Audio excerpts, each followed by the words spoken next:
Music by Amit Tiwari.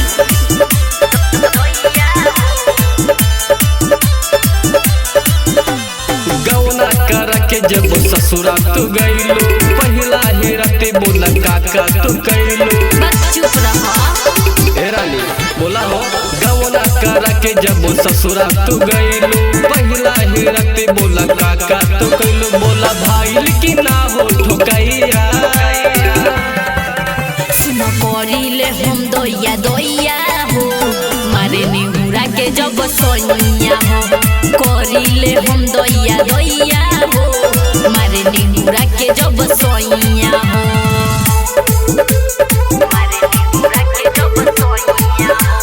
Music by Amit Tiwari.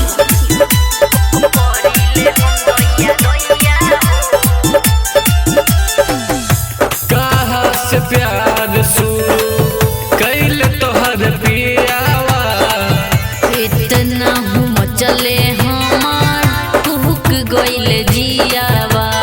अच्छा साचो का हो। हाँ हो कहाँ से प्यार शुरू कैल तोहर पियावा, इतना हम चले हमार कुहक गइल जियावा। लगे बाने गइल निर्दया, सुनो करिले हम दोया दोया हो, मारे निहुरा के जब सैया हो। करिले हम दोया दोया हो, मारे निहुरा के जब सैया हो।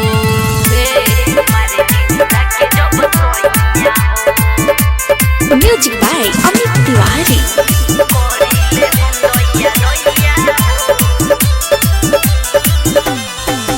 पहिले तू पातर रहलू, गइल तू मोटाई।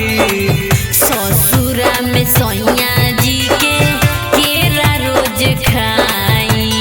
देखिए के बुझाता। बोलबा ज्यादा पहिले तू पातर रहलू, गइल तू मोटाई।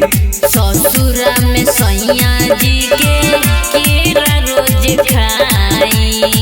धर्म शर्मा के साचे बतैहा, सुनो करिले हम दोया दोया हो, मारे निहुरा के जब सैया हो।